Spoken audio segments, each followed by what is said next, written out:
인간 역사를 살펴보면요, 놀라운 일들이 참 많습니다. 깜짝 놀랄 만한 일들이.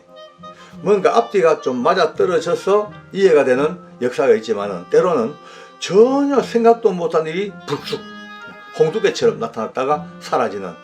근데 이 불쑥불쑥 하는 이야기가 그냥 스쳐가는 게 아니고 역사의 물줄기를 뒤바꿔버리는 그런 일들이 참 많습니다.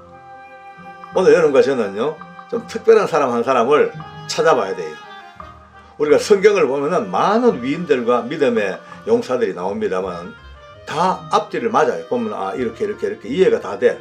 그런데 전혀 이해되지 못할 사람 하나가 툭 튀어나와가지고 타닥탁 역사를 뒤바꿔 놓고 씩 사라져버려요. 누구냐? 고레스라는 사람입니다. 다들 아실 거예요. 고레스. 이 고레스라는 사람이 참 희한한 사람입니다. 어쨌든 이스라엘 민족들이 범죄해가지고 하나님 앞에 징계를 받아가지고 박살나가지고 나라 다 뺏겨버리고 바벨론 나라에 포로 잡혀간 지가 오래됐단 말이에요. 예, 나라가 망했어요. 솔직히 이러면 이제 끝났습니다. 나라 망하면 더 이상 뭐 일어날 길이 없죠. 그런데 세월이 흘러, 역사가 흘러 어느 날 이 고레스라는 사람이 세계사의 전면에 툭 나타나가지고 눈 깜짝할 사이에 그 어마어마한 그 강대국 바벨론을 한 방에 팍 무너뜨려버리고 새로운 제국 페르시아 제국을 탁 세웁니다. 그 제국의 초대 왕이 됩니다. 이 고레스가 페르시아의 왕이 되자마자 제1호 특명이 떨어지는데요, 놀라운 일이 벌어집니다. 나 바사 왕, 페르시아 왕 고레스가 명하는데 모든 이스라엘 민족들은 그들의 하나님, 하늘의 하나님, 지존하신 하나님, 그들 나라로 돌아가라. 다 돌아가라. 다 돌아가고 그냥 가는 게 아니고 갈 때 주변에 있는 인근 국민들과 나라들이 그들의 가는 길에 금과 은을 막 그냥 도와주고, 심지어 뭐 성전 짓고 재건 건축하는 모든 비용까지 다 스포트하면서 그렇게 돌려보내버립니다. 그리고 끝났어요. 그리고 다시는 그분이 나타나지도 않아요. 짠, 짠, 찬 사라져버렸어요. 그런데 우리는 여기서 많은 의문을 한번 가져봐야 됩니다. 도대체 왜 그가 이 명령을 내렸을까? 여러분 생각해 보세요. 한 나라를 멸망시키고 그 나라에 자기 나라가 섰습니다. 그러면 건국 초기니까 자금도 필요해, 인력도 필요해, 얼마나 많은 게 필요한데, 아니 포로들이 한두 명도 아니고요, 몇백만 명인데 이들을 돌려보내면은 국고라고 봐서는 엄청난 손실입니다. 그죠? 인력 손실. 그뿐입니까? 이 이스라엘 유대인들은요, 돈 버는 데는 귀재. 그러니까 이미 포로 생활하면서도 상당히 많은 재물들을 다 확보한 엄청난 부자들이 어마어마하게 많아. 그들이 갖고 있는 돈도 엄청나죠. 국가의 재산이에요. 한 푼이라도 더 있어야 되고 한 명이라도 더 필요한 이 새로운 건국 초기에 이 고레스는 이들을 다 돌려보내버려요.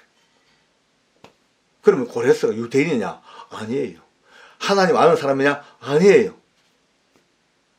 신앙도 없고 하나님도 모르고 유대인도 아니고 아무것도 아닌 이방의, 그 페르시아 이방의 왕이 이 놀라운 일을 딱 일으켜 하나님의 나라가 계속 진행되는 그 엄청난 일을 지금 했단 말이에요. 하고는 사라져 버렸어.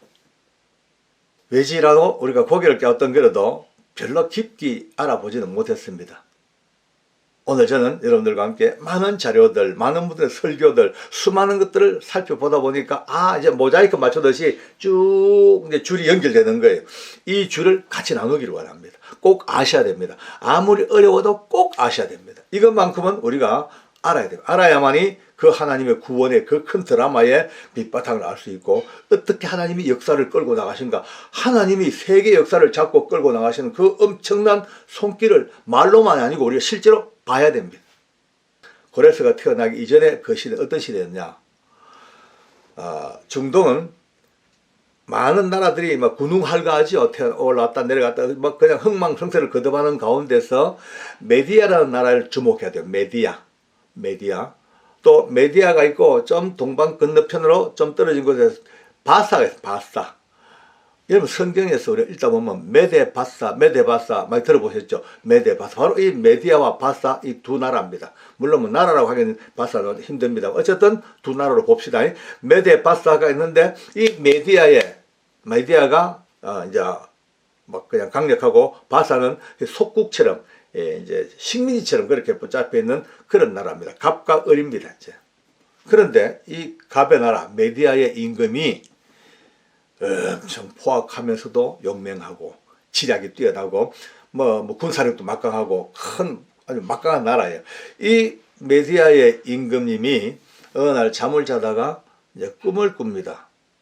꿈에 자기 딸 공주가 앉아서 소변을 봅니다. 쉬야를 합니다.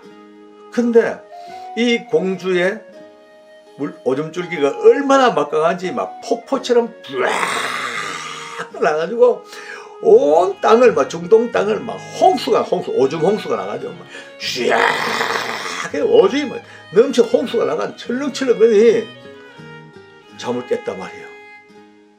이 뭐야?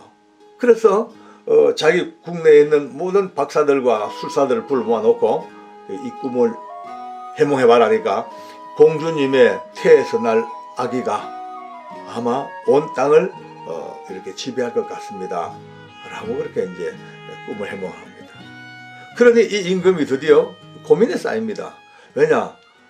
딸과 또 아들이 하나 있습니다. 왕자 이름이 다리오예요. 다리오. 많이 들어본 것 같죠? 다리오. 많이 들어봤잖아요. 다리오. 그렇죠? 얼마 후에 다니엘을 사자굴에다 집어넣으라고 명령하는 바로 그 임금 다리오가 오늘 이 왕의 아들입니다. 왕자입니다. 그러니까 이제 임금에게는 지금 일남일녀입니다.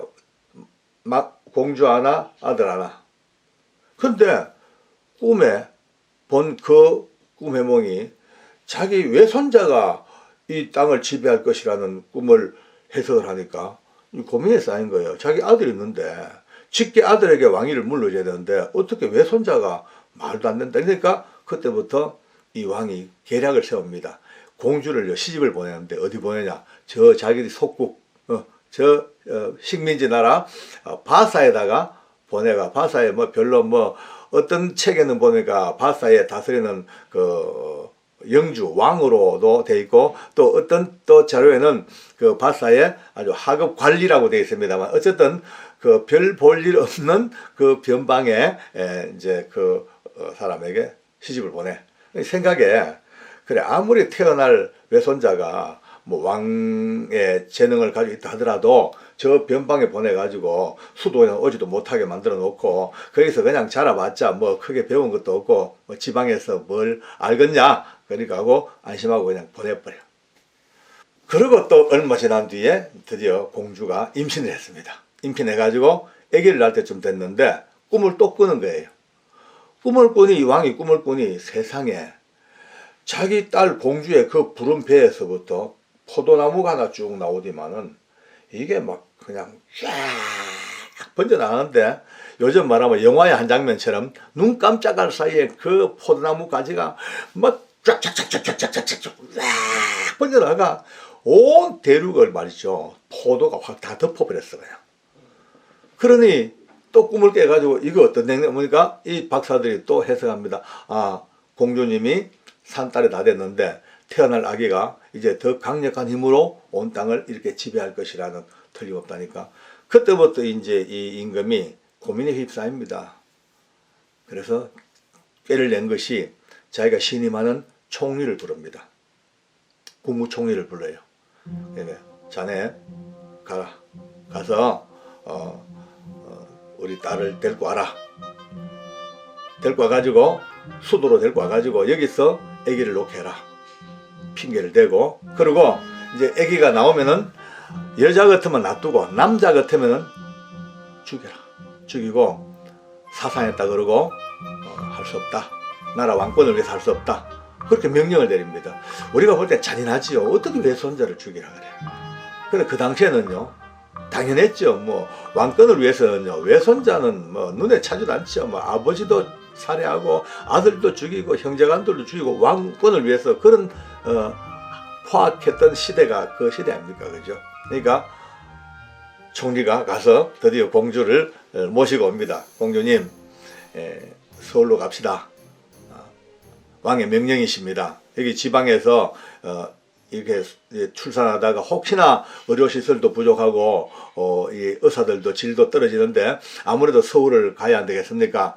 좋은 병원에 가서 아주 훌륭한 박사들에게 아주 이제 이렇게 출산해야 됩니다 하고 그렇게 모시고 온 거예요. 와가지고 요즘 말하면 서울대병원이나 아산병원에 입원시켜 놓고 최고 의료진을 산부인과 도착했지만은 그러나 이미 꿍꿍이 다 서 있죠. 아기를 낳았습니다. 논이 남자예요. 그러니까 적각이 총리는 미리 준비해갔던 사산된 아이, 죽은 아이를, 신생아 죽은 아이를 딱 뺏고 있다가 이 산통에 막 그냥 정신없는 이 공주, 이게 정신도 차리기 전에 그 아이를 끄집어내고 죽은 아이를 그 치마 밑에 집어넣었어. 넣고는 공주님 안타깝습니다. 황공합니다. 사산하셨습니다. 어떻게 위로를 드려야 될지 모르겠네요. 라고 아주 막 교활하게 드디어 공주를 쏘겠습니다. 이 공주는요, 애기가 죽었으니까 어떻게 해요? 울며 이제 다시 이제 자기 나라로 돌아갑니다. 이제 바사로 돌아갑니다. 이 아기를 안고 총리가 몸종에게 이 아이를 줍니다. 주고 처리해라. 그래서 몸종이 이 청지기가 이 아이를 안고 어디 이제 파묻으려 땅에 묻으러 집으로 막 들어가는데 바로 그 순간입니다. 응애 막 애기 웃을 보니까 오랫동안 기다렸던 그 자기 아내가 아기를 출산합니다. 여러분요, 지금 이게 만드는 이야기가 아니다 말이죠. 역사 속의 시간을 정확히 조정하시는 누군가의 거대한 손길이 지금 개입하고 있는 것이 느끼지 않습니까, 여러분?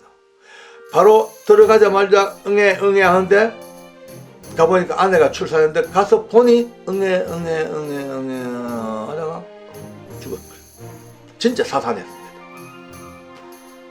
자, 그 망연자실 서 있던 그 청지기 머리에 번뜩 그 죽은 아이를, 자기 아이를 끄집어내고 손에 안고 있는 공주의 아이를 아내의 치마 밑에 집어넣었어요. 누가 알냐? 아무도 몰라. 아내와 자기밖에 몰라. 그러고는 이 죽은 아이를 끌고 가서 이제 확인하고 묻어버렸어. 끝났어. 이렇게 역사는 끝났습니다. 아무도 모르게 공주의 아이와 이 청지기의 아이가 바꿔치기 된 거예요. 세월이 지나갑니다. 그런데요, 재밌어요. 이 청지기의 아내 이름이 역사에 나와 있습니다. 기록에 퀴노라는 뜻이 무엇인가 하면은 그 당시에 암늑대 아니면은 암들개라는 뜻이 퀴노랍니다. 근데 퀴노가 저절먹여 키웠어. 그래서 퀴노스. 십수년이 흘렀습니다. 아무도 모르는 가운데 드디어 아이는 자라납니다. 근데 이 아이가 얼마나 지도력이 막강하고 얼마나 머리가 똑똑하고 정말로 통찰력이 대단한지 골목대장을 하는데요, 순식간에 온 수도 서울의 모든 골목을 다 정복해 버립니다. 군대를 거느리고 장관을 세우고 갈수록 왕놀이에 이제 왕이 돼.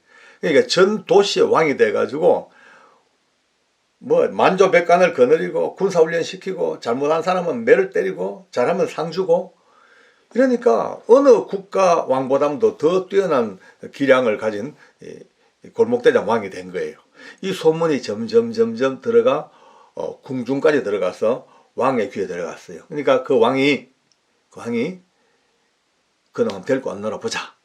어떤 놈인지 신기하다니까 데려갔어. 가니까 이 아이가 No, 안 갑니다. 못 갑니다. 아니, 왕이 부르는데 왜 못 가냐니까, 아니, 나도 일국의 왕인데 왕을 초청하려면 왕에 걸맞는 대우를 해야 될 거 아니오. 정식으로 왕이 나를 초청장을 보내시오. 이렇게 합니다. 당돌하고 얼마나 웃깁니까? 그러니까 그 말을 들은 왕이 그 신기한 놈이다. 그럼 그렇게 해라고 드디어 정식으로 왕이 촉천장을 만들고 거기다 왕의 도장을 찍고 황금 마차를 보내고 이래가지고 그를 데리고 들어옵니다. 궁중으로. 딱 들어와 왕의 앞에 서는데 그 왕이 보니 첫눈에 자기 딸 공주, 만단의 공주, 저 멀리 바사 쪽으로 추방같이 보내버린 그 공주, 아무리 봐도 판박이야, 판박, 얼굴이. 그리고 또 외할아버지와 외손자예요. 말하지 않아도 피는요 통하잖아요.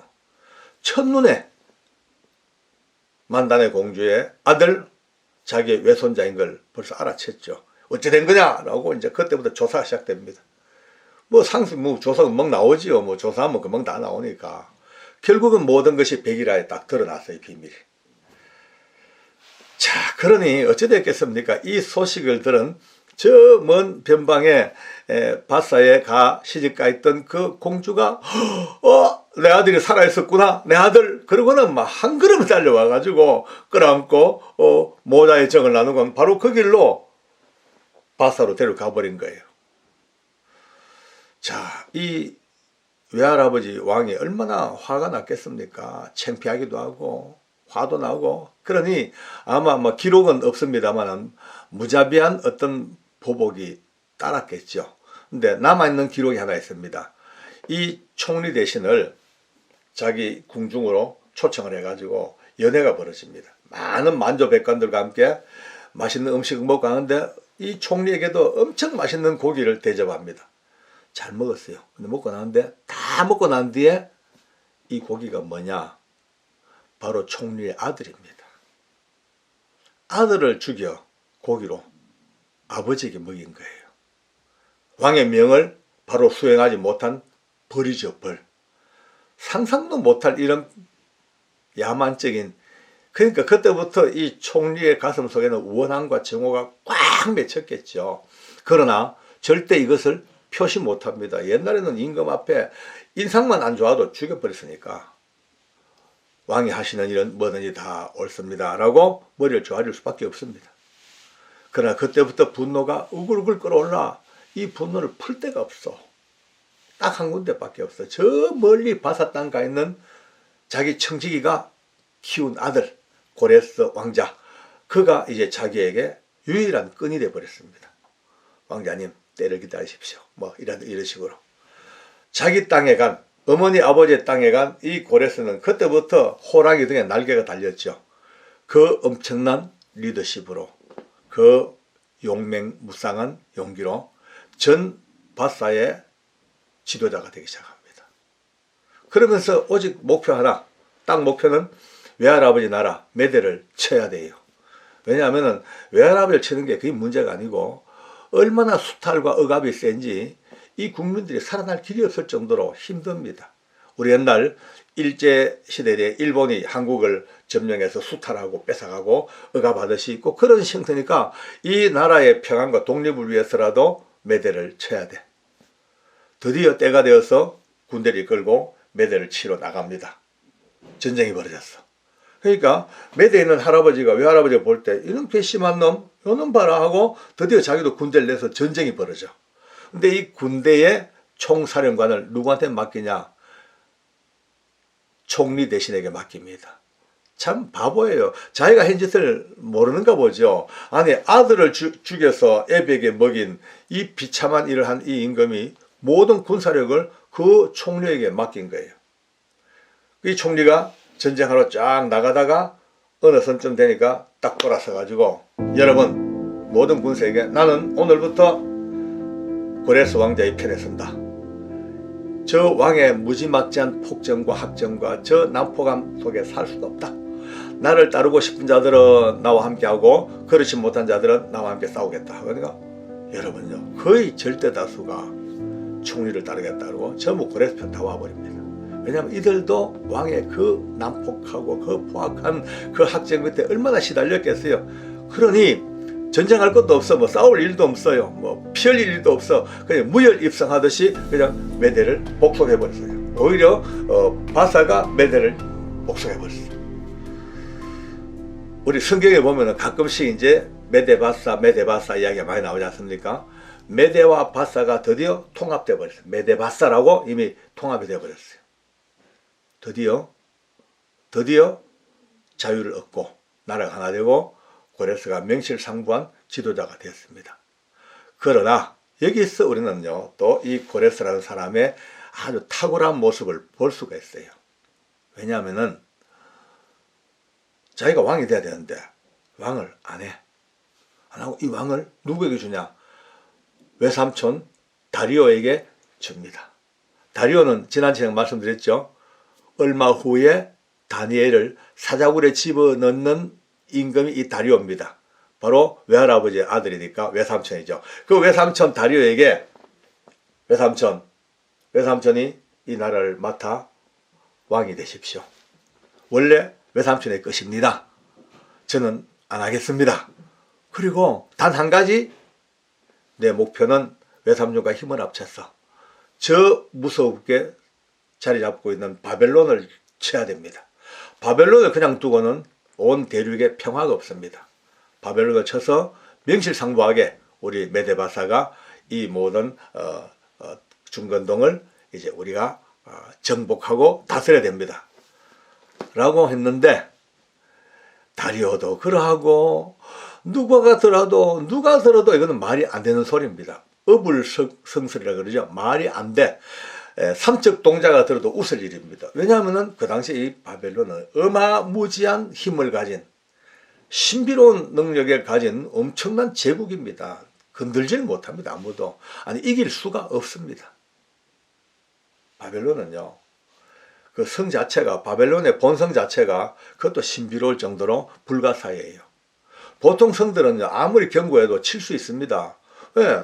땅에 서 있으니까 그냥 대전차 그냥 큰 막 통나무 같은 거 가지고 성문을 그 찍어버리면은 꽝꽝 찍으면 그냥 성문도 부서지고.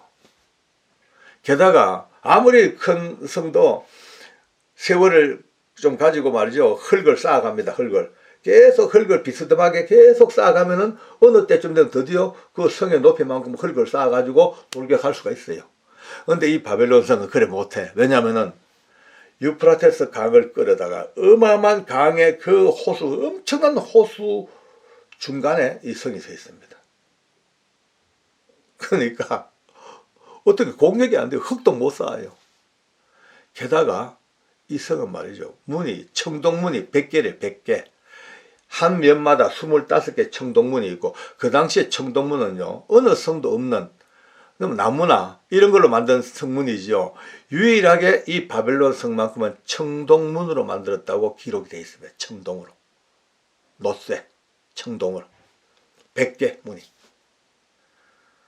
그러니 이건 난공불락의 성입니다. 아무도 이 성, 큰 호수 사이에 서 있는 성이니까 어떻게 공격을 합니까? 그걸 지금 고레스가 치러 간다는 거예요. 그러니까 다들 웃을 수밖에. 어쨌든 수십만 대군 이끌고 고레스가 드디어 메데바사는 외삼촌에게 맡겨놓고 왕 시켜놓고 자기는 총 군대 사령관이 돼가지고 치러 갑니다. 두구둥. 이제 강을 건너죠. 강을 건너야 돼요. 근데 고레스가 탄 말은 전설 같은 흰말 104마리가 끄는 기가가 당당한 그런 마차였는데 말 한 마리가 강을 건너다가 힝 하다가 이탈돼 가지고 물에 빠져 죽어버렸어요. 그러니 그걸 보자마자 이 고레스가 눈이 휘떡 뒤집어져 가지고 거기서 칼을 빼들고 강을 향하여 외쳤답니다.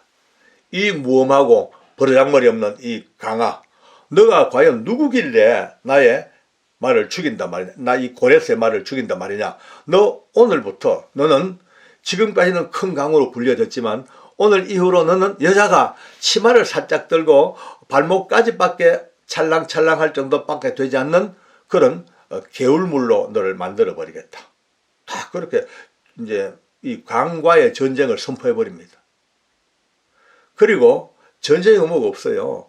그 많은 군사들을 동원해 가지고 한 해 여름 내내 그 강을 좌로 180개, 우로 180개의 수로를 만들어 버립니다. 물줄기를 돌려버려요, 옆으로. 그러니까요, 그 어마어마한 군대가 360개의 물줄기를 돌려버리니까 어째 되겠습니까? 강이요, 급격히 물이 다 빠져버리니까 쭉쭉쭉쭉쭉쭉 빠져서 진짜 그냥 여자가 치마 걷고 건너갈 만한 강으로 그냥 개울물같이 그렇게 뭐 그냥 말라버리는 거죠. 그러니까 또 세상은요, 다들요, 또 별을 잡고 웃었죠. 와, 진짜 또라이다, 저거. 저 미친 사람이다. 아니, 전쟁하러 나간 사람이 어떻게 좀 강하고 붙어 싸워가지고 지금 저 군사들하고 기껏 수로 작업하고 토목 작업하냐라고 별을 잡고 웃을 수밖에 없습니다. 그런데 이 일은요, 아무도 예상치 못한 결과를 초래합니다. 우리 인간들은 가끔 바보 같은 짓을 합니다. 아니, 가끔이 아니고 자주 하지요, 뭐. 예, 생각도 못한 어리석은 일을 합니다. 때로는 죄악 가운데 떨어질 때도 있습니다. 그러나 하나님이 계획하시면요, 우리가 어리석던 죄악으로 범했던 넘어졌던 이것을 기어이 하나님은 다 만들어서 마지막에 합력하여 선을 착 만들어내시는 하나님의 능력이 있단 말이죠. 여러분, 성안은요, 안심입니다. 왜? 누가 쳐들어온단 말인가? 이거는 뭐 하늘의 군대도 바벨론 성은 건들지 못한다. 자신만만하죠. 그러니까 맨날 연애를 벌입니다. 밖에는 고레스 군대가 진을 치고 토목공사하는 것도 모르고 그냥 와가 진을 치고 막 뭐 이건 뭐 너가 뭘 하든 간에 관계없다. 우리는 그냥 마음껏 먹고 마시고 놀고 평안을 노래합니다. 그런데 여러분요, 강이 다 말랐어요. 그게 어찌 되겠습니까? 그 바벨론 성을 둘러싸고 있던 해자의 물도 점점 마릅니다. 이제 쭉 말라. 어디까지 말랐냐? 그냥 성은 계속 물을 써야 하니까 저 성 밑바닥에, 제일 밑바닥에 수로, 성으로 들어가는 물줄기, 왜냐면 성에서 물을 받아먹으니까 이 강물을 받아먹는 수로 문이 드디어 드러났어요. 오랜 세월 동안 물속에 저 물 밑에서 모습을 드러내지 않았던 이 수로가, 수문이 점점 물이 줄으니까 점점 줄으니까 드디어 수문이 드러나 버린 거예요.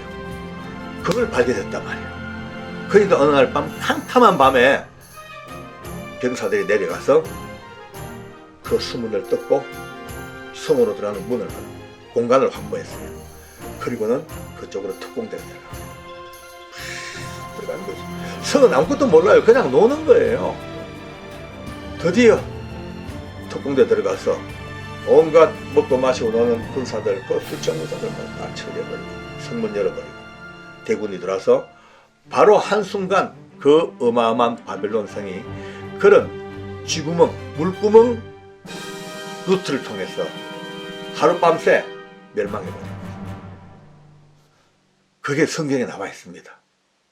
오늘 우리가 여기서 지금 이제 눈을 떠야 될 것이, 그날 밤에 벨사살이 죽음을 당하였고 라고 딱 짤막에 나옵니다. 벨사살은 바벨론의 마지막 임금입니다. 그날 밤에 벨사살이 죽임을 당하였고, 바로 그 앞 사건이 뭔지 아십니까? 유명한 사건입니다. 한참 먹고 마시고 노는데 그 궁중에서 온 왕과 수많은 망조 백관들이 끌끌 웃으면서 부어라 마셔라 원샷 하면서, 저 고레스 저 바보 같은 놈, 너가 아무리 성을 둘러싸봐라 이 바벨론이 무너지냐, 드림도 없다, 막 경상남라 택도 없다 그러고 마시고 노는데 갑자기 거대한 손이 하나 나타나. 손이 딱 나타나가지고 성벽에다가 글씨를 씁니다. 메네 데겔 우르바신, 메네 데겔 우르바신. 지금 무슨 뜻인지 모르죠. 모두가 다 막 공포에 질렸습니다. 아니, 저 거대한 손이 그 궁정벽에다가 막 글을 썼는데 저 글을 해석할 자가 없으니까 모두가 다 전전긍긍하는데, 그 누군가 왕후가 다니엘을 불러봐라. 다니엘 같으면 저걸 알 거다 라고 이제 얘기합니다. 이 다니엘은 이 바벨론의 두 번째 임금 느부갓네살이라는 임금이 쳐들어와서 포로로 잡아갈 때 붙잡혀온 유대인입니다. 젊은 소년 때 포로로 붙잡혀서 그의 용맹과 그의 현명과 하나님 함께하는 그 지혜를 일찍 알아본 왕들이 그럴요. 무려 6명의 왕들이 바뀌는 동안도 다니엘은 궁중에서 일하고 있습니다. 책사로서, 학사로서, 또 관리로서. 여러분요, 왕들 바뀌면요, 그 밑에 있는 사람들 거의 다 죽습니다. 얼마 안 가면 다 죽여버립니다. 새로운 왕권을 확립하기 위해서 전에 권력을 가진 자들은 다 없애버립니다. 그런데 이 다니엘은요, 왕이 6번 바뀌어도 계속해서 그 아름다운 인품과 그 지혜로 왕들을 섬기고 있는 거예요. 그러니까 이미 90 가까운 이 노인입니다. 예. 불러옵니다. 다니엘이 이제 왔지요. 와가지고 임금이 저 좀 해석해 봐라니까 이래 보고 있다가 해석을 합니다. 달아보고 해도 근대수가 모자란다. 이 나라가 나누어진다. 이 나라는 뺏긴다. 이제 이런 얘기입니다. 이제 그러니까 저울에 달아봐도 함량이 안 된다. 이 나라와 이 민족, 너는 임금은 그러므로 이제 너는 죽고 이 나라가 나뉘어져서 뺏긴다. 이제 이런 해석을 해버립니다. 근데 성경에 보니까요, 그날 밤에 벨사살이 죽임을 당하였고, 왜 그날 밤이라고 했을까? 이건 지금 생각하면 이제 답이 나옵니다. 지금 우리는요, 역사가 까만 역사 전이니까 뭐 날짜 찾고 하지, 그때는 아닙니다. 얼마나 이 바벨론이 멸망한 것이 어마어마한 빅 뉴스였냐면요, 그날 밤 가면 다 압니다. 이제 그날 밤. 온 나라, 온 제국이, 어머나, 그날 밤에 벨사살이 죽임을 당했고, 무슨 뜻인지 다 알죠? 그렇게 유명한 사건이 되어버렸어요. 결국 벨사살이 죽임을 당하였고, 고레스가 바벨론을 정복했습니다. 그 엄청난 바벨론을 일거에 무너뜨리고 드디어 페르시아 제국을 건국합니다. 메데 파사로 그렇게 속국으로 살던 그 파사, 자기 고향 땅의 이름을 드디어 제국의 이름으로 명명합니다. 페르시아 제국이 이루어서 메데 파사 바벨론까지 이르는 그 엄청난 제국을 이룬 그가 이제 외삼촌 다리오에게, 외삼촌 수고하셨습니다. 이제 제국은 제가 맡겠습니다 하고 왕을 스스로 이제 왕이 됩니다. 원년 최고의 왕, 원년의 제1년 페르시아 제국이 세워지는 바로 그 해입니다. 그런데 놀라운 일이 벌어집니다. 원년에 고레스가 칙령을 내립니다. 제1호 칙령, 온 제국을 향하여 완전히 호통을 치는 칙령이 이렇게 말씀합니다. 바사왕 고레스는 말하노니 하늘의 하나님 여호와께서 세상 모든 나라를 내게 주셨고 나에게 명령하사 유다 예루살렘에 성전을 건축하라 하셨나니 이스라엘 하나님은 참신이시라. 너희 중에 그의 백성 된 자는 다 유다 예루살렘으로 올라가서 이스라엘의 하나님 여호와의 성전을 건축하라. 그는 예루살렘에 계신 하나님이시니라. 그 남아있는 백성이 어느 곳에 머물러 살든지 그곳 사람들이 마땅히 은과 금과 그 밖의 물건과 짐승으로 도와주고 그 외에도 예루살렘에 세울 하나님의 성전을 위하여 예물을 기쁘게 드릴지니라 하였더라. 라고 제1호 명령이 떨어집니다. 많은 분들이 그냥 읽고 넘어갑니다. 그런데 조금 생각해 봅시다. 아니, 고레스가 유대인도 아니고 하나님 아는 사람도 아니고 신앙인도 아니죠. 아무것도 아니에요. 그냥 피 튀기는 전쟁터에서 그냥 투쟁하면서 나라를 일구어오는 하나의, 옛날로 말하면 이방인의 왕이에요. 그가 하나님에 대하여 이토록 구구절절 아름다운 신앙 고백을 할 사람이 못 된단 말이에요. 그럼에도 불구하고 그는 이렇게 지금 외쳤습니다. 많은 사람들이 그런 얘기를 합니다. 그 페르시아의 건국 정신이 또 고레스의 인격이 잡아왔던 많은 포로 민족들을 다시 돌려보내는 유화정책, 아주 평화로운 유화정책을 썼기 때문에 이스라엘 민족을 그렇게 돌려보냈다. 그런 말을 하시는 분들이 많습니다. 맞습니다. 그것도 맞아요. 그러나 그렇다고 해서 이렇게까지 멋지고 놀라웠고도 충격적인 하나님에 대한 이 영광을 돌리고 성전 건축까지 명하는 이거는요, 도저히 그렇게 이해가 안 되죠. 그걸로 설명이 안 됩니다. 분명히 뭔가 있습니다. 뭔가 깊은 의미가 있습니다. 이걸 알아야 됩니다. 이걸 알아야만이 우리가 진짜 성경을 바로 알고, 이것을 알아야만이 하나님에 대한 그 엄청난 역사를 만져가시고 인도하시는 하나님의 손길을 알 수 있단 말이에요. 여기에 이 실마리를 푸는 키가 하나 등장합니다. 여러분요, 성경 다니엘서를 보면요, 1장에 이렇게 말씀합니다. 나 다니엘은 고레스 왕 원년까지 있으니라 라는 말씀이 툭 튀어나옵니다. 나 다니엘은 고레스 왕의 원년까지 있으니라, 그냥 살아있는 존재가 아니고요, 고레스 왕 원년까지 내가 그를 도우고 같이 의논하고 그대 조언을 해주고, 요즘 말하는 국사로서 참모로서 그렇게 같이 살아요. 왜냐하면 그럴 수밖에 없습니다. 다니엘은요, 이미 그 시대에 전 세계에 이름난, 모르는 사람이 없는 사람이 다니엘입니다. 왜? 그 엄청난 바벨론에 소년 때 붙잡혀 와가지고, 포로로 와가지고 90세가 넘는 때까지 6명의 왕을 섬기면서 승승장구 해왔던 학사, 지혜자, 박사, 참모였습니다. 그의 소문은 온 중동에 다 널리 퍼져 아이들까지 다 아는 그런 위대한 석학. 특히 바벨론이 멸망할 때에 어떻습니까?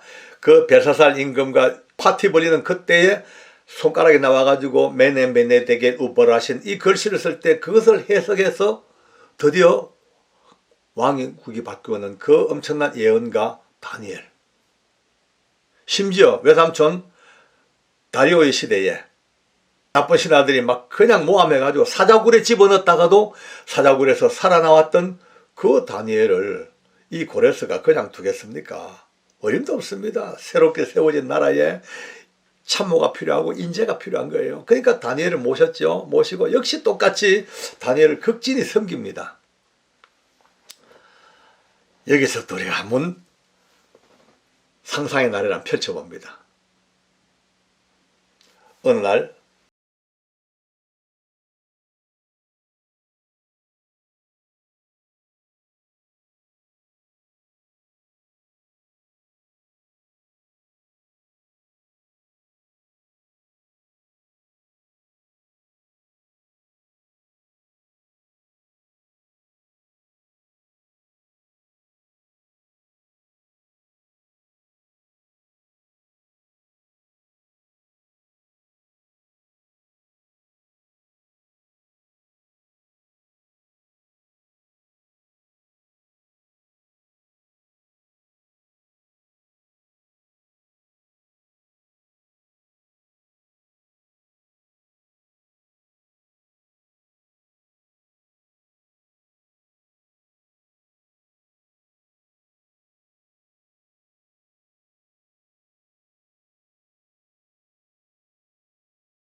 많은이라는 아마 단서를 붙였을 거예요. 그러니까 약간 이 고레스가 눈이 꿈틀거리죠. 꿈틀. 많은 또 뭐 있단 말이야. 뭐야? 아니 그래도 그렇지. 이런 마음이 꽉 순간 들었을 거예요. 그러나 이 일은 이미 전하께서 태어나시기 150년 전에 우리 조상 이사야라는 분에게 하나님이 미리 명령하신 바가 있습니다. 한번 보시겠습니까? 그러고는 주섬주섬 두루마리 이제 책을 끄집어냅니다. 이사야서입니다. 쭉 펼쳤습니다. 지금은 뭐 장절 구분되지만 그때는 장절이 없죠. 쭉 찾아서 있다가 드디어 요즘 말하면 이사야서 44장 28절 쪽에 쭉 손가락을 댑니다. 여기를 한번 보시지요. 봅니다. 기록됐습니다. 고레스에 대하여는 이르기를 내 목자라. 그가 나의 기쁨을 성취하리라. 자, 보셨습니까? 얼마나 놀랐겠습니까? 자기 이름이 튀어나와서 거기에. 자기 이름을 고레스에 대하여 하나님이 너는 나의 목자라. 그가 나를 기쁨을 성취할 것이다. 그러니까 쉽게 말해서 하나님의 기쁨을 성취하기 위한 목자로 부름받은 것이 딱 드러났어. 순간 아마 고레스가 심쿵. 그게 다가 아닙니다. 전하 여기를 한번 보시겠습니까? 하고 그 다음에 45장을 펼칩니다. 이렇게 읽습니다. 여호와께서 그의 기름 부음을 받은 고레스에게 이같이 말씀하시되, 자, 전하 또 전하의 이름을 또 부르고 계십니다. 언제? 150년 전에. 내가 그의 오른손을 붙들고 그 앞에 열국을 항복하게 하며 내가 왕들의 허리를 풀어 그 앞에 문들을 열고 성문들이 닫히지 못하게 하리라. 모든 나라가 다 성문 열고 항복하는 것을 이제 말씀하는 거예요. 내가 너보다 앞서가서, 하나님께서 고레스 당신보다 내가 너보다 앞서가서 험한 곳을 평탄하게 하고 논문을 쳐서 깨트려 버리고 세비장을 꺾고 네게 흑암 중에 모든 보화와 은밀한 곳에 숨겨있는 재물을 다 주어가지고 네 이름을 부르는 자가 나 여호와 이스라엘 하나님인 줄을 알게 하리라. 내가, 하나님 말씀입니다. 내가 나의 종 야곱, 내가 택한 자 이스라엘을 위하여 네 이름을 불러. 그래서 너의 이름을 불러. 너는 나를 알지 못하였을지라도 나는 너에게 칭호를 주었노라. 전하 보셨습니까? 우리 하나님께서 전하를 이렇게 높이 세우시고 이렇게 하신 이유는 하나님의 백성 야곱 이스라엘을 위하여 하나님께서 그들을 영광을 위하여 부른 목자로 부르셨습니다. 왕들이 다 항복하고 논문이 부서지고 바벨론 논문이 다 부서지고 열국이 다 허리를 풀고 폐하 앞에 무릎을 꿇은 것은 폐하의 용맹성도 계시겠습니다마는 결정적으로 하나님이 행하신 하나님의 손길이십니다. 아마 고래에서 다리가 덜덜덜덜 떨리고 이빨이 됐을 거예요. 아마.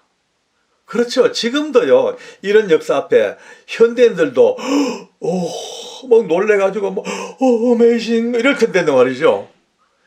이때는 어떻습니까? 이때는 더더욱더 옛날 고대 시대에 신의 힘이 엄청나게 막강했던 그 인식의 시대 속에 오늘 여호와 하나님이라는 절대자께서 이렇게 자기가 태어나기 150년 전에 이미 자기 이름을 부르시고 이렇게 하시는 이 앞에 할 말이 없죠. 한참 바라보던 다니엘이 또 한 모금 차를 또 마시고 전하 그것뿐만이 아닙니다. 또 있습니다. 하고 또 이제 다른 성경 두루마리를 또 끄집어내 도르르 끄집어내가지고 축 펼쳐. 전하 여기에는 이 이사야 선지자와 거의 동시대에 사셨던 예레미야라는 분이 계셨습니다. 바벨론에게 나라가 멸망하기 전에 눈물로 기도했던 이 예레미야 선지자에게 하나님께서 역시 말씀하시기를, 자 예레미야 25장을 쭉 펴니다. 11절 이렇게 합니다. 이 민족들은 70년 동안 바벨론 왕을 섬기리라. 70년 동안. 70년이 끝나면 내가 바벨론의 왕과 그의 나라와 갈대아의 모든 땅을 죄악으로 말미암아 벌하 영원히 폐허가 되게 하는데 예레미야 29장 10절을 또 가르칩니다. 여호와께서 이같이 말씀하시니라. 바벨론에서 70년이 차면 내가 너희를 돌보고 나의 선한 말을 너희에게 성취하여 너희를 이곳으로 돌아오게 하리라. 이미 약속된 이 70년이 전하 올해가 이제 바벨론 포로 잡힐 때부터 연대를 세웠게 하나 둘 셋 해서 올해 지금 전하께서 이 페르시아 제국을 세운 올해 이 원년이 딱 70년 되는 그 해입니다. 하나님이 이 일을 위하여 부르셨고 이 일을 위하여 폐하를 이 자리까지 부르셨습니다. 어떻게 하시겠습니까? 라니 할 말이 있겠어요? 아마 고레스가 눈을 감고 생각해 봤을 거예요. 자기가 태어나서 죽을 운명이었던 자기가 바꿔치기 해가지고 종의 집에서 살아오다가 동네에 완전히 온 골목대장 최고 왕이 됐다가 할아버지에 들켰는데 외할아버지한테 쫓겨가서 다시 외할아버지와부터 또 전쟁이 메데바사가 또 합쳐져 페르시아가 또 이루어져 그 와중에서 끝까지 살아남아 지금까지 이 엄청난 제국을 이룬 이것이 오늘 보니까 이미 목자로 부르신 여호와 하나님이라는 분이 계시는구나. 어떻게 해야 될까? 이제 드디어 이제 다니엘에게 물으면 그러면 어떻게 할까? 모든 백성은 이스라엘 백성 다 돌아갈 수 있도록 귀한 명령을 내리십시오. 그냥 갈 게 아닙니다. 지금까지 살았던 이 비참한 종살이에서 이제 보상을 받아야 되니까 은과 금을 가득가득 도와주라 그러고, 또 예루살렘에 성전을 세워야 되는데 그 성전에 들어갈 재물들이 엄청 많습니다. 그거까지 다 보충을 해 주셔야 할 겁니다. 그러니까 즉각 그렇게 오늘 이 명령. 그래서 그 흐름 속에서 드디어 고레스가 나 바사왕 고레스는 명하노니 하고 더 시작합니다. 이제 이 흐름을 아신다면 뭔가 그렇게 앞뒤가 맞춰가는, 일찍이 바벨론에게 포로로 끌려가도록 허락하셨던 이 다니엘의 일생을 하나님이 기어이 말년에 다시 한번 나라를 회복시키시는 제국의 제왕의 목을 끊고 그의 기력을 끊고 그의 입을 통하여 하나님께 영광을 돌리게 하는 이 엄청난 신앙 고백적인 그 중심에 하나님이 포로로 끌려왔던 소년 다니엘을 기어이 사용하셔서 마지막 귀환에까지, 포로에서부터 귀환까지 알파와 오메가를 왔다 갔다 하는 그 은혜 속에 오늘 다니엘을 붙들고 오늘 이것을 한다면 이 고레스 이야기는요, 그냥 페르시아의 임금 하나 이야기로 끝날 게 아닙니다. 그를 통하여 역사하신 하나님의 그 엄청난 신앙 고백적인 권능을 부으시는 하나님의 손길, 온 제국의 역사를 붙들고 가시는 하나님의 능력의 권능, 거기서 눈을 떠 봐야 될 겁니다. 또 이어지는 고레스 4편을 기대하시기 바랍니다. 계속해서 한번 가봅시다. 어디까지 가는지. 모든 곳곳마다 하나님의 손길이 계십니다. 이것을 알고 믿음 생활하는 것, 이것을 알고 성경을 보는 것, 이것을 알고 하나님을 아는 것 천지차일 겁니다. 여러분과 함께 이 머나먼 역사의 흐름을 같이 동참해서 같이 걷고 있는 여러분과 제가 행복합니다. 오늘부터 이제 본격적으로 애국자 중에 애국자 느헤미야의 일대기를 같이 한번 풀어나가는 평신도의 시각에서 바라보는 성경의 이야기를 시작합니다. 오늘 이 이야기의 배경은 저 지금의 이란 땅, 옛날 페르시아 땅 수산이라는 궁전입니다. 그 당시에 이 제국은 얼마나 막강했던지 이 왕들이 머무는 여름 궁전, 겨울 궁전, 일종의 그런 별장 같은 궁전이 있었거든요. 오늘 이 이야기 이제 시작은 수산이라는 겨울 궁전, 때는요 11월 내지 12월 겨울입니다. 이때에 이 나라의 왕은 아닥사스다라는 왕입니다. 이따 말씀드리겠습니다만은 앞으로 이제 몇몇 사람의 이야기가 계속 거론될 텐데 머리에 담아두는 게 좋고, 이미 성경에서 읽을 분 다 읽어 아시니까 편하게 넘어가겠습니다. 이때에 이 느헤미야라는 사람이 이 왕궁에서 참 이 1장 마지막에 보면은 내가 이 당시에 술 맡은 관원이었다, 이렇게 자기 신분을 밝힙니다. 우리는 이미 이런 이야기를 좀 덜 알죠. 창세기에서도 요셉이 옥에 갇혔을 때에 술 맡은 관원장과 떡 맡은 관원장의 꿈도 해석해 주기도 하고, 그래서 중요한 직책이라는 건 대충 들어 알고 있습니다만은 조금 더 달리 생각하면은 이 술 맡은 관원이라는 단어가 그냥 일반적으로 그냥 옆에서 술 따라주고 검사회가 술 따라주고 이런 어떤 세프나 주방장이나 이쪽으로 생각하면 큰일 납니다. 이 당시에 왕의 옆에서 술 맡은 관원이라는 것은 지금 대통령 경호실장보다도 더 신임을 받아야 되고 더 강력한 힘을 가지고 있고 대단한 지위였습니다. 왜냐하면은 지금과 달리 그 당시에는 그냥 틈만 나면 왕을 죽이고 모반하고 독살하고 이런 그냥 엎치락뒤치락하는 시기이기 때문에 왕의 척근에서 먹고 마시는 문제를 관리하는 것은요 굉장히 목숨과 연결되어 있으니까 최고의 신임하는 사람, 최고의 믿을 수 있는 사람을 딱 그 자리에 앉힐 수밖에 없거든요. 근데 여러분들요 좀 재밌지 않습니까? 저도 이것 때문에 참 생각하다가 너무너무 재밌어가 무릎을 친 적이 있거든요. 그래요. 페르시아 임금입니다. 그럼 페르시아 자기들 자국민 속에도 훌륭한 가문에 믿을 만한 사람이 얼마나 많겠습니까? 뛰어난 인재들이. 그런데 이 느헤미야는 그 출신 자체가 그 조상들이 포로로 붙잡힌 포로민입니다. 포로민. 저 먼 이스라엘에서 유대에서 포로 잡혀와가지고 바벨론을 거쳐서 이리 들어온 진짜 어쩌면 적대국인데 적국의 그 사람을 왕의 가장 중요한 생명이 오가는 그 자리에 앉혔다. 이거는 뭔가 좀 이게 설명이 돼야 되지 않습니까? 이 설명이요, 아무리 해도 설명이 될 택이 없습니다.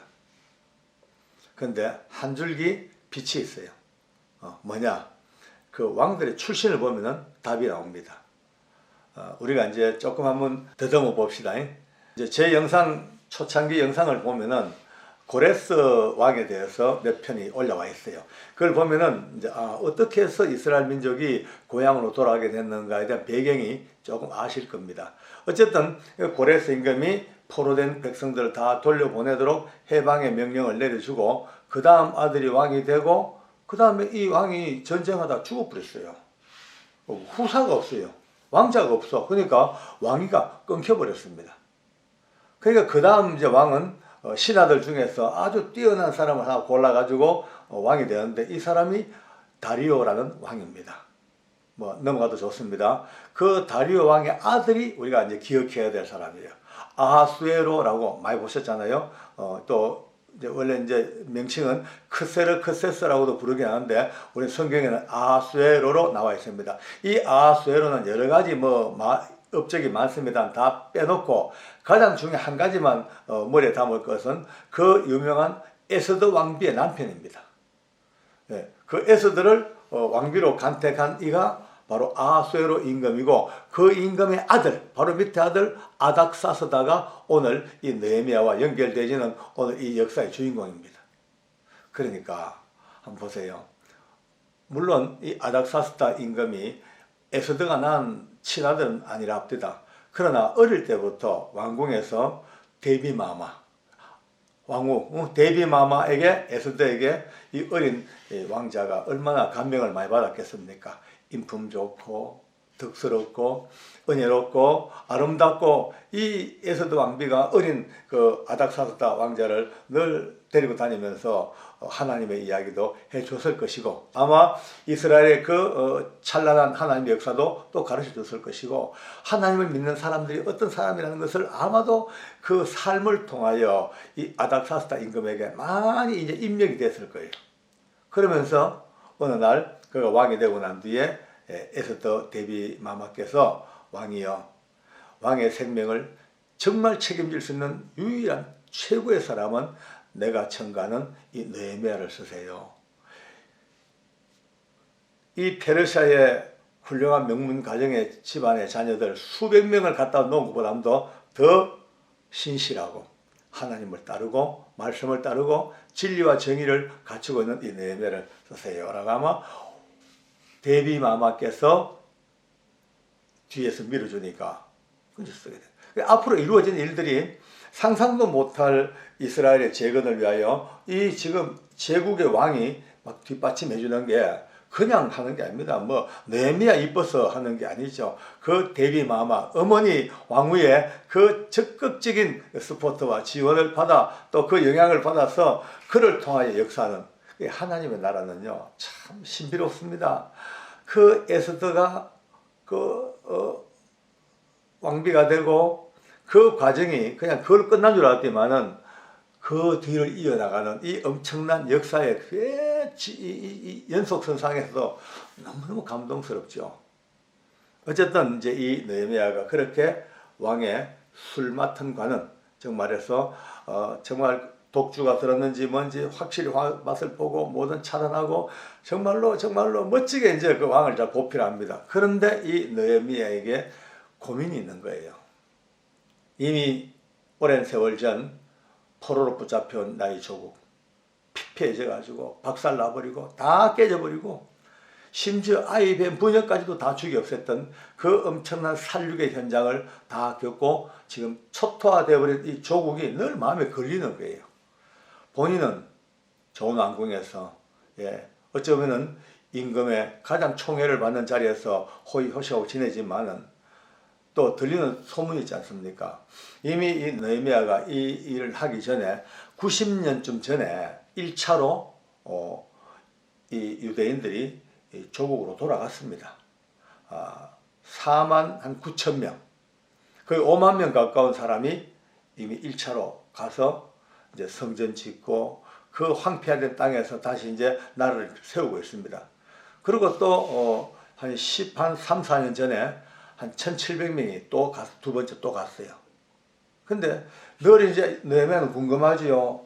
먼저 가신 우리 동포들이 나라를 잘 세우고 있는지, 뭐 성전 잘 만들고 있는지 막 늘 궁금하니까. 근데 요즘처럼 뭐 통신이 그렇게 원활하거나 뭐 인터넷 있는 것도 아니고 모르잖아요. 누군가가 와서 알려줘야지 알죠. 정보의 부재 시대에 사니까 늘 그 관심이 조국 안 되겠다 싶어가지고 답답 안 되겠어. 들리는 소문까지 안 되겠어. 확인을 해야 되겠어. 그러니까 확인차 자기 친동생을 부릅니다. 이리 와라. 사람 몇이 데리고 가라. 가서 직접 현장을 보고 온다라. 가서 우리 조국을 다 한번 돌아보고 나한테 상세하게 현장을 보고해달라고 보냅니다. 거리가 엄청 멉니다. 가는데 편도만 해도 말을 타고 가도 거의 4개월 가까이 걸려요. 거리가. 왕복 8개월이죠. 그러니까 거기서 체류하는 시간 합해가지고 거의 한 2년 가까운 시간을 걸려서 이 느헤미야의 동생이 조국을 가서 이스라엘 땅 예루살렘을 돌아보고 다시 왔죠. 와서 이제 보고를 합니다. 형님, 참 눈물겨 못 보겠습니다. 참 오래전에 오신 우리 동포들 죽을 고생해가지고 성전은 지긴 지었는데 성전의 규모가 예전에 비해서 정말 보잘것없고, 또 그나마 오신 그분들이 최선을 다해 살긴 삽니다만은 양쪽 동서남북으로 얼마나 많은 대적들이 그냥 끊임없이 침노하고 짓밟고 약탈하고 완전히 뭐 그 능욕을 당하는 게 눈뜨고 못 보겠습니다. 그냥 명맥만 유지하고 살 뿐이지 정말 나라다운 나라도 못 만들고 성문들은 다 불타버렸고 성벽도 다 무너져 버렸고 이거는 뭐 눈뜨고 못 볼 그런 상황이 됐습니다 라고 보고를 합니다. 하니 느헤미야가 이제 이 실상을 듣고는 그때부터 통곡합니다. 통곡하고 금식하면서 하나님 앞에 몸부림을 칩니다. 그러면서 나름대로 이제 앞으로 해야 될 일들을 머릿속에 이제 구상을 하는 거죠. 내가 가야 되겠다. 내가 가서 다시 한번 이 민족을 다시 한번 살려야 되겠다. 그러기 위해서 어떻게 할 것인가. 나름대로 이제 머릿속에 프로그램을 세우죠. 세우면서 제일 먼저 한 것이 유명한 느헤미야 1장의 기도입니다. 저와 함께 이제 앞으로 이 느헤미야를 쭉 찾아갈 텐데 늘 보셨던 분들도 다시 한번 매 회마다 성경을 꼭 읽고 느헤미야를 주의 깊게 읽어보시기 바랍니다. 또 아직 이 영상을 보는 분들 중에 성경을 잘 모르시는 분 계시면은 주변에 성경 좀 구해가지고 꼭 느헤미야서를 찾아가지고 같이 읽으면서 저와 같이 이 걸음을 걸어가야 돼요. 이 느헤미야 1장에 보면요, 느헤미야가 기가 막힌 기도를 시작합니다. 범사에 기도하지 아니하고 움직인다. 거의 실패입니다. 하나님은 기도를 원하시고 기도로부터 출발하길 원하시기 때문에 항상 이 원리를 아는 사람들은요, 크든 작든 무슨 일을 도모하기 전에 하나님께 기도합니다. 이것이 우리의 일상이 되기를 바랍니다. 저도 영상 하나 찍을 때마다 꼭 하나님 영상 기도하거든요. 모든 것에. 오늘 이 근데 느헤미야는요, 기도가 너무 멋있습니다. 저는 이 느헤미야의 기도를 보면서 가슴이 막 뛰고 말이죠. 힘이 불끈 솟고 야 하는 막 환호성이 나오더라고요. 왜냐하면은 기도는 일반적으로는 기도하십니다. 그냥 하늘의 하나님하고 쭉 우리 백성들이 지은 죄 때문에 이렇게 우리가 고난 당했고 뭐 쭉쭉쭉 나오는데 그건 좋아요. 일상적인 기도인데 마지막 기도의 두 부분이 너무너무 멋있는 거예요. 기도가 이렇습니다. 하나님, 그 옛날 모세에게 말했지 않습니까? 너희가 내 말 듣지 아니하고 죄 짓고 반역하면 너희 백성들을 온 열국에 흩어버릴 것이다.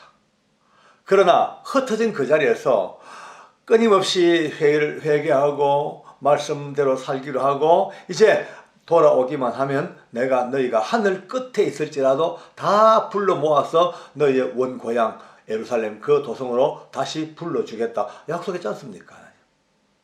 그러니까 하나님의 언약을 딱 가지고 딱 들어붙습니다. 제가 이 기도 영상에서 몇 번 말씀했지만은 가장 놀라운 기도는요, 말씀을 붙들고 하는 기도입니다. 하나님 이렇게 말씀했지 않습니까? 하나님 이렇게 약속하셨지 않습니까? 이 약속대로 기도합니다. 이루어 주옵소서. 하나님이 하신 말씀을요, 하나님 약속을 딱 적고, 약속 정서를 딱 내놓고 기도. 느헤미야가 그 기도를 합니다. 그러면서 그 다음 기도가 더 멋있습니다. 하나님, 이 백성들은 하나님께서 친히 강한 손과 그 능력의 팔로 불러내가지고 하나님이 구원하시고 하나님이 구속하신 하나님의 백성이 아닙니까? 하나님의 생각을 상기를 시킵니다. 지금 내 민족, 저 토탄에 빠진 민족을 살려야 되는데 하나님 이제 제게 힘주시고 이제 그 다음에 드디어 대미를 장식하는 기도가 튀어나옵니다. 그렇게 기도하시면서 그때 내가 하나님에게 이 사람에게 은혜를 내가 얻기를 원한다는 기도를 시작합니다. 이 사람 누구냐면 임금이에요. 아닥사스다 임금이에요. 아닥사스다 임금을 그는 하나님 앞에 아주 그냥 평범하게 이 사람에게 은혜를 내가 얻게 하옵소서. 이 사람에게 하나님 감동하셔서 이 사람 아닥사스다 임금에게 내가 은혜를 얻게 하옵소서. 그렇게 기도가 아니고 이 사람에게 아주 평범한 하나님 보실 때는 별것 아닌 이 사람에게 내가 은혜를 얻어서 앞으로 할 일을 모든 일에 범사에 밀어주고 도와주고 하게 은혜를 구하는 겁니다. 우리 참 세상의 권세에 굴하지 아니하고 거의 겁먹지 아니하고 하나님의 은혜로 당당하게 사는 이게 참 드뭅니다. 솔직히 말씀드려서. 이 땅에 발디고 살기 때문에 늘 권세에 늘 아우해야 되고 보이는 주변의 환경들에게 엎드리고 그러죠. 오늘 지금 시작하는 이 느헤미야의 첫 시작부터가 어찌 보면은 우리나라가 처해 있는 상황과 거의 별반 다르지 않을 겁니다. 역사는 돌고 돌아 거의 반복 겹쳐지죠. 이제 이 느헤미야를 통해 가면서 우리 모두가 다 적어도 나라와 민족을 위한 애국자, 정말 이 나라 이 민족이 바로 서서 하나님의 은혜를 구하는 나라에서는 그것을 위해서 이제 가야 되는데 뭐 정파도 필요 없고 너나 그 따질 거 없습니다. 오직 우리의 중심에 하나님께서 이 민족을 가장 살려주시옵소서. 이렇게 가는 우리의 모습이 됐으면 참 좋겠네요. 그러면서 이렇게 이제 처음 서두의 말씀처럼 느헤미야가 이렇게 자기 신분을 밝힙니다. 그때에 내가 아닥사스다의 술 맡은 관원이 되어 있었느니라 라고 신분을 밝힙니다. 이제 앞으로 이제 다음 시간부터 이루어 나갈 차근차근 전개되어지는 조국의 재건, 그 재건을 위하여 하나님께서 동서사방 짜맞추고 계시는 그 컴퓨터보다 더 정교한 하나님의 손길, 거기서 가슴을 열고 하나님을 향하여 조국을 위하여 울부짖는 사람의 이야기를 들으면서 정말 마지막 이 시대에 진실한 애국자가 되기를 바랍니다. 지난 시간까지는 느헤미야가 멀리 쫄딱 망해버린 조국 이스라엘의 예루살렘까지 가서 직접 현장을 살펴보고 돌아온 동생에게 모든 이제 보고를 받자마자 그때부터 울지요. 마음이 아파.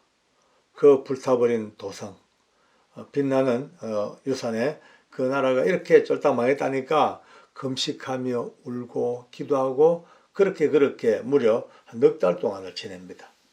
물론 넉 달 동안 출근했는지 아닌지 모르겠습니다만 어쨌든 시간상으로는 넉 달이 지났어요.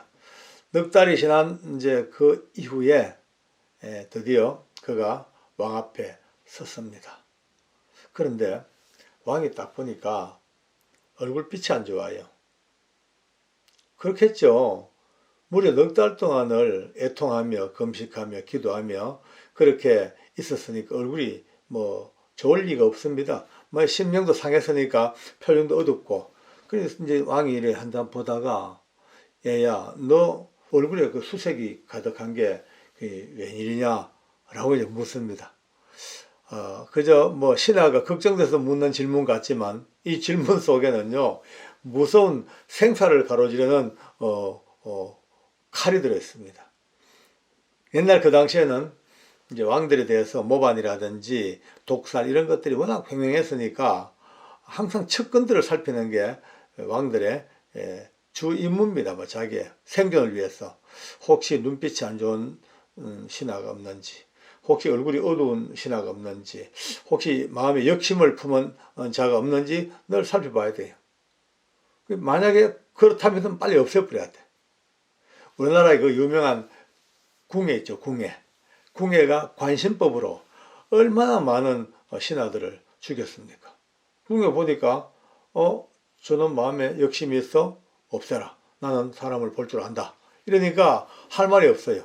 오늘 이 왕의 느헤미야를 향한 질문도 그 속에 생과 사가 가로지는 분기점이 딱 놓여 있습니다. 너 왜 그리 얼굴이 수색이 가득하냐? 왜 근심이 가득하냐? 라고 물을 때에 그때 느헤미야가 성경에 보니까 너무 두려워하고 너무 겁이 나고 그렇죠. 자기도 생사가 걸렸으니까 너무 두려워하면서도 대답을 합니다. 근데 여기서 느헤미야의 센스가 굉장히 돋보입니다. 왜냐하면 만약에 저나 내 조국 저 이스라엘 예루살렘 성이 다 부서지고 그래서 내가 마음이 아파 이렇게 얼굴색이 어둡습니다 라고 하는 순간 까딱 잘못하면 반역죄에 걸려듭니다. 예. 내 나라 망해가지고 오니까 너그 나라하고 지금 적인데 있잖아요. 그러니까 느헤미야가 말을 돌립니다. 우회해서 뭐라 하냐? 전하, 우리 조상들이 묻혀 있는 그 무덤이 있는 그 예루살렘 성이, 그러니까 쉽게 말해서 나라와 나라의 관계가 아니고 내 개인의 조상이 묻혀 있는 효심 어린 효성의 이야기를 해버려. 그러니까 내 조상들의 내 열조의 무덤이 있는 그 성이 다 불타고 회파되었다니까 그 말 듣고 내가 너무 마음이 아파 불효의 마음을 안고 후손된 마음으로 이렇게 얼굴이 어둡습니다 라고 이제 대답을 합니다. 그런데 대답을 했지만 아직도 미지수예요. 왕이 어떻게 생각할지는 아무도 모릅니다. 야, 근데요 바로 그때 왕이 그래, 그럼 뭐 어쩌란 말이냐. 내가 너한테 뭘 해줄까? 너 원하는 게 뭐냐? 라고 이렇게 묻습니다, 이제. 뭐 어떻게 하면 되겠냐? 라고 묻네. 와, 이건 진짜 대반천이죠. 자, 이쯤 되면요. 누구나 다, 아싸! 아싸! 이제 살았다. 아싸! 하고 이제 드디어 자기 마음먹은 것을 얘기할 거 아닙니까? 근데도 이 느헤미야는요, 아싸! 하지 아니하고, 잠시 하늘의 하나님께 묵도하고, 저는 개인적으로 이 말씀을 너무 좋아합니다. 어려운 일, 힘든 일, 급한 일, 중대한 일 딱 생겼을 때 아니면 중대한 대답을 해야 될 때 바로 하지 아니하고 잠시 1초라도 잠시 하늘 하나님께 잠시 묵도하고 대답하는 이거. 이거는 진짜 하늘과 땅을 움직이는 능력이 있는 센스입니다. 그리고 대답을 합니다. 근데 그것도 뭐 이렇게 해주시고 이거 하고 그래 하지 아니하고 항상 서두를 왕에게 먼저 돌립니다. 왕께서 기뻐하시면, 왕께서 허락하시면, 왕께서 좋아하신다면, 왕께서 이 말을 즐거이 하신다면 저를요 우리 또 조상들 또 조상을 팝니다.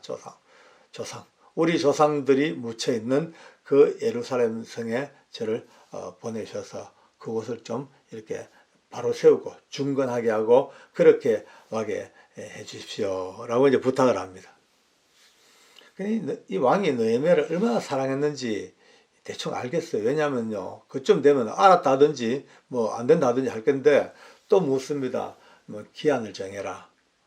갔다 빨리 오너라. 나 너 보고 싶다. 너 없으면 안 된다. 그러니까 기한을 정해서 그러니까 이제 기한을 딱 정하고 그래 옵니다. 그때요 성경에 보면 너무 재밌는 장면 하나가 싹 지나갑니다. 우리 이제 영화 같은 데 보면은 카메오라고 이제 카메오.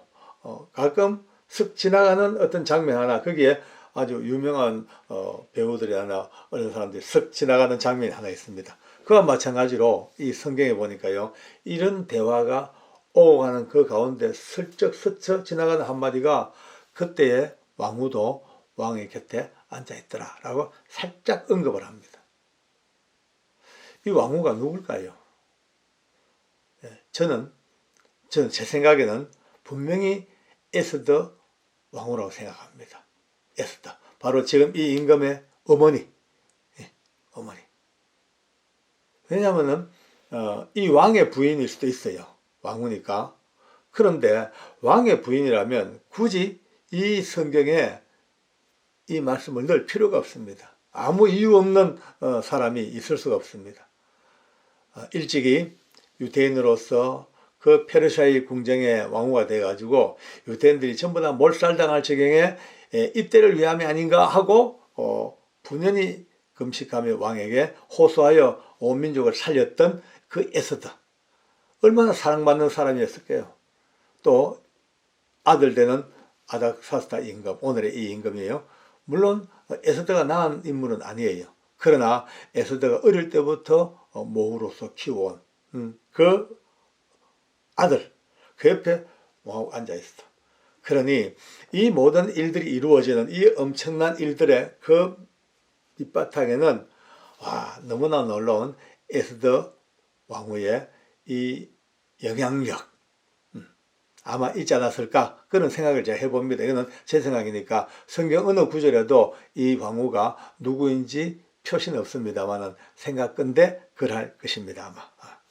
자, 여기서부터 이제 느헤미야의 탁월성이 나오기 시작합니다. 어떻게 할까? 어떻게 해줄까 하니까 이제 제가 이제 저 이스라엘 예루살렘의 총독으로 이제 내려 보내실 텐데 그 가는 길까지 저를 안전하게 지켜줄 수 있는 전하에 의인이 찍힌 통행증을 무사 통행증을 제게 주십시오 라고 부탁합니다. 왜냐하면은 가는 길이요 넉 달이 넘는 길입니다. 그 먼 길인데 가다 보면은 강도라든지 다른 뭐 관리라든지 총독들이 얼마나 많아요.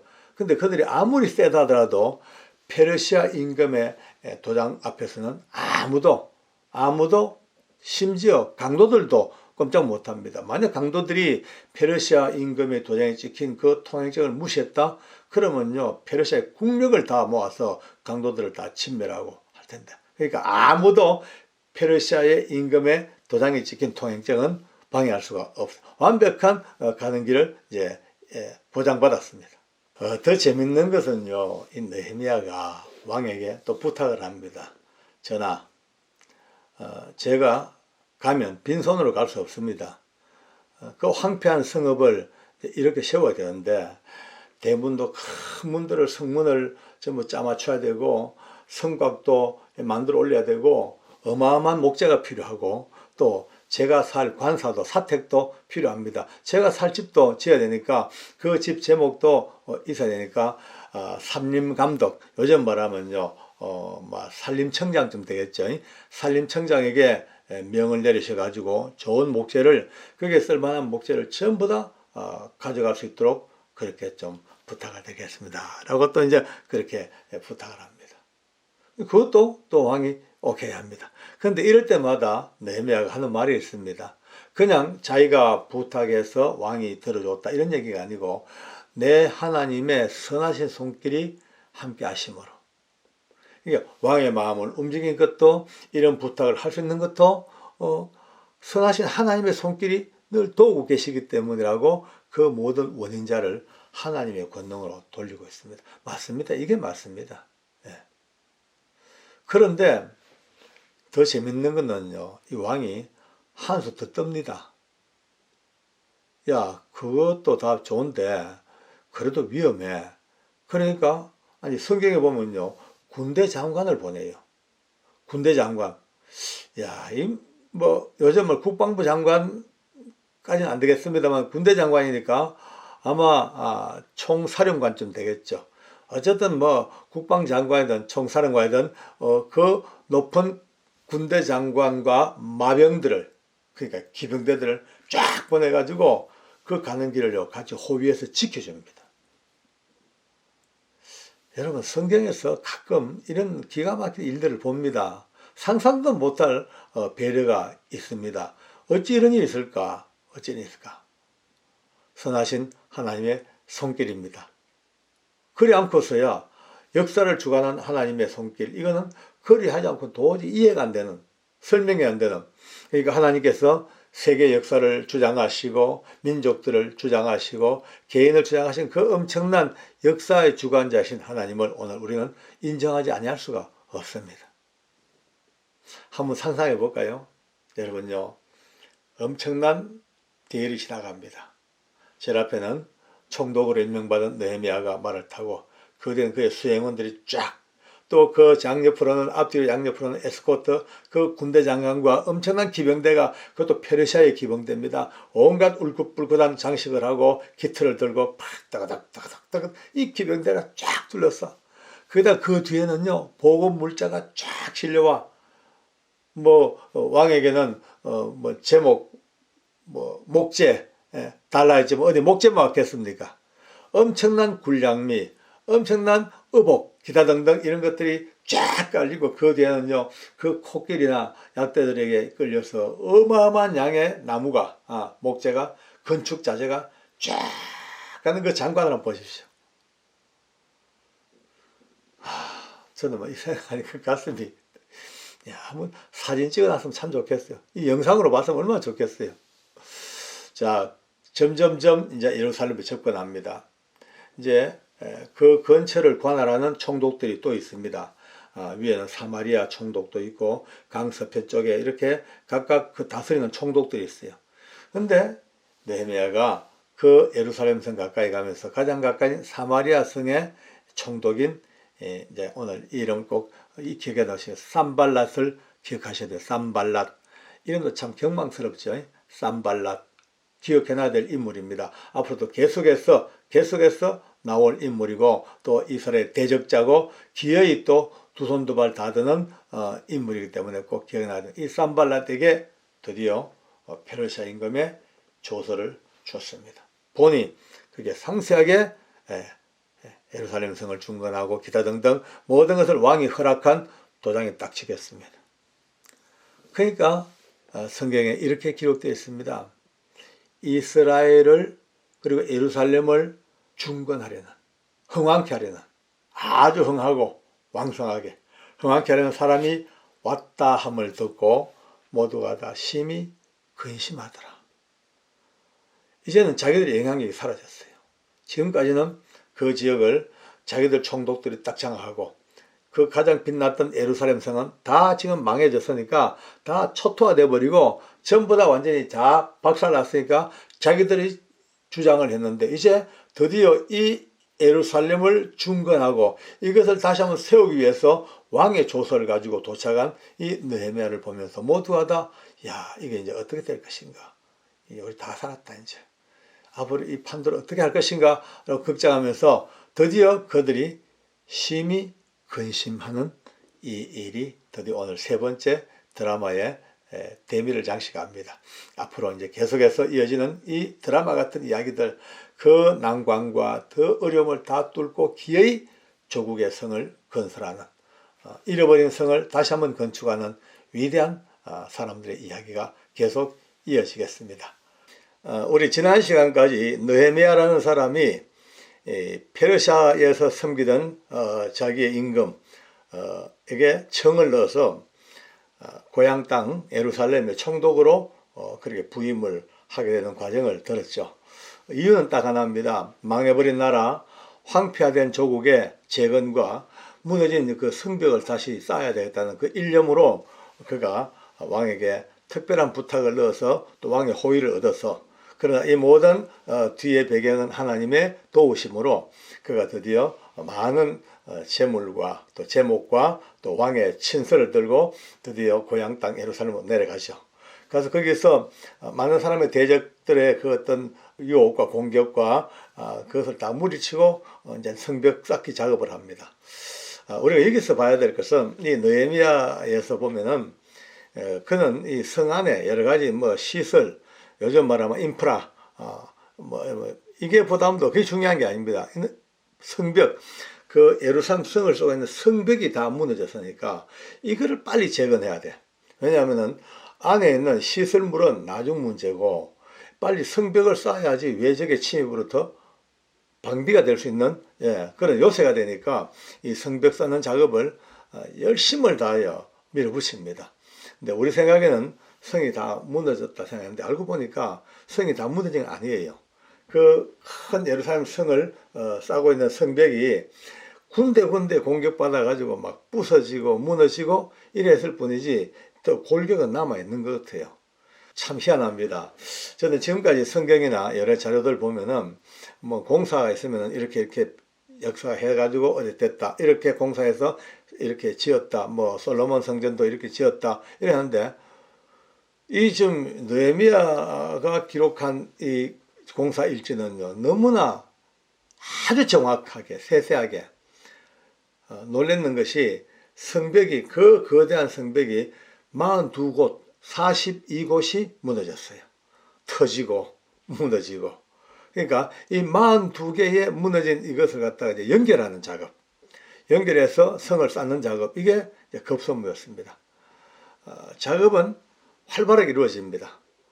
이 작업을 진두지휘하는 지휘관들의 이름도 누구는 어느 문을 중수했고 어느 누구는 사람을 어떻게 데리고 어느 빗장을 쇠빗장을 만들고 어떻게 또 자물쇠를 달고 와 공사 일지가 이렇게 세세하게 기록된 건 아마 보기 드문 일지입니다. 너무나 명확한 역사적인 사실이죠. 그런데 이쯤 되고 있는데 공사가 이제 활발하게 이어지고 있어요. 막 이어지는데 계속해서 초창기부터 애를 먹이던 산발랏이라는 사람 꼭 이름을 기억하십시오. 산발랏은 북쪽 바로 예루살렘 성의 북쪽 사마리아 쪽을 지배하는 총독입니다.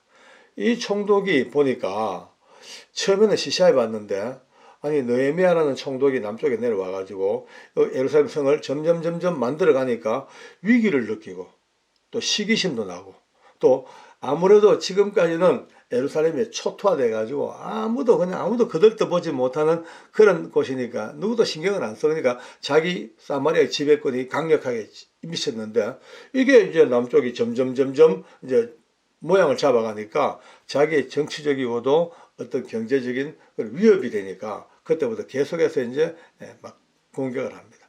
심지어요, 막 그 많은 군대들 앞에서 외칩니다. 도대체 저 유대인들이 뭐하냐? 그 무너진 흙더미에서 하는 짓이 뭐냐? 가소롭구나. 이런 식으로 이제 막 그냥 심리전을 펴죠. 그 다음에 또 도비야라는 사람이 있어요. 도비야. 이 도비야는 역시 같은 비류인데요. 이 도비야는요, 아이고, 그 성덕은 쌓긴 쌓는다마는 그 꼬라지가 이게 뭐야? 그 여우 한 마리가 올라가도 와르르 무너지겠구나. 이런 식으로 사람의 마음을 그냥 계속 녹이는 심리전술을 이렇게 쓰기 시작합니다. 근데 이런 모든 것들을 다 접하는 느헤미야가 그게 맞대응을 하지 아니하고 싸우지 아니하고 이제 아무리 너희들이 갈구어도 아무리 심리전 써도 일단 딱 귀를 막고는 하나님 앞에 일러줍니다. 하나님, 저 비류들이 저 악한 인간들이 하나님을 회방하고 우리 민족을 이렇게 욕하는 걸 들으셨죠. 비방하고 욕하는 걸 들으셨으니까 하나님 저 욕과 저 비방이 부메랑처럼 저들에게 돌아가게 그냥 하십시오. 우리 옛날에 한 달 맞고 오면 울면서 아빠 누가 때렸어 이제 혼내줘 꼭 그런 이제 어린애 같은 마음 같지만 이게 실제로 하나님 앞에서는요 아마 저는 최고의 방법을 쓴 것 같아요. 같이 뭐 붙어 싸워봤자 같이 입으로 막 그냥 나팔로 불어봤자 아무런 뭐 덕이 없잖아. 하나님께 그냥 그렇게 그리고 두말 없이 계속 작업만 계속합니다. 자 귀를 막고 매진 작업. 자 드디어 여러분요 42개의 무너졌던 그리고 빵꾸 났던 그 훼손됐던 성벽들이 다 이제 쫙 연결됐어요. 완전히 석이 됐습니다. 성이 연결은 됐는데 아직도 작업 진도가 원래 성벽의 반 정도 높이는 반 정도밖에 못한 그러나 연결된 절반의 성공을 거두은 거예요. 자 이쯤 되니까 처음부터 이 대적했던 도비야, 산발랏 이런 사람들이 가만히 보니까 아니 이게 뭐야? 처음에는요 설마 아무리 너희가 해도 그 큰 성에 무너진 것을 어떻게 중건하며 말이 되겠냐 싶었는데 점점 보니까 42개의 무너졌던 그 성벽의 틈틈이 다 메워지기 시작하고 하나로 연결되고 드디어 높이가 점점 올라가니까 이제 안 되겠다. 그러니까 이제 이 사마리아, 그다음에 아라비아, 그다음에 암몬 할 것 없이 여러 이제 이 비류 족속들이 모여가지고 저 예루살렘 성이 바로 중건돼 버리고 저들이 정치적인 입지를 가지고 되면은 우리가 상당히 위험하니까 안 되겠다. 싹을 잘라버리자. 이거는 머리를 맞대고 연합군을 형성해가지고 이제 드디어 예루살렘 성이 완전히 올라가기 전에 치자. 또 침공 계획을 세웠어요. 이제 이 작전 계획의 첩보가 이제 들어오죠. 들어오니까 이제 성중은 흉흉해집니다. 백성들이 뭐 큰일 났다 이거 어떡하냐. 저 북쪽에 저기서 말이야 요즘 말하면 핵도 준비했고 미사일도 준비했고 이제 곧 멀잖아. 이제 막 그냥 쳐들어올 준비가 됐다 싶으니까 내부적으로 갈등이 막 생기니까 불안 요소가 점점점 팽배해지기 시작합니다. 실제로 우리가 역사를 봐서 알겠지만은 가장 위험한 것은 외부적인 적보다도요 내부적인 적이 더 위험합니다. 지금 어쩌면 우리나라도 이와 같은 현실을 많이 겪었지 않습니까? 내우외환이라는 말이 있듯이 밖에서는 환란이지만 안에는 막 걱정이 내우 안에는 막 걱정과 근심이 꽉 찬 거예요. 그때 느헤미야가 드디어 이제 지도력을 발휘합니다. 백성을 다 불러옵니다. 다 불러놓고 자 전부 다 칼, 창, 활, 무기 쫙 공급해가지고 무장을 시켜.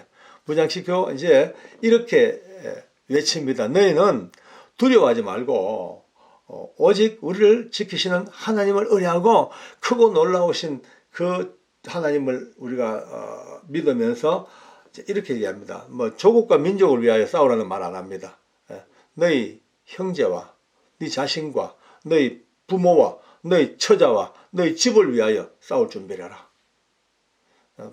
참 이 느헤미야는 상당히 사람의 마음을 읽는데 특이한 사람 같아요.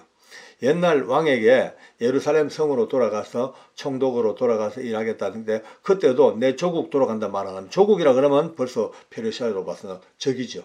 그런데 조상 이야기를 합니다. 내 조상들이 묻혀있는 그 성읍, 내 조상들의 무덤이 있는 그 성읍이 이렇게 피폐해졌으니까 내가 가서 그 조상들의 있는 그 성읍을 좀 이렇게 좀 새롭게 만들겠습니다. 이렇게 오늘도 보십시오.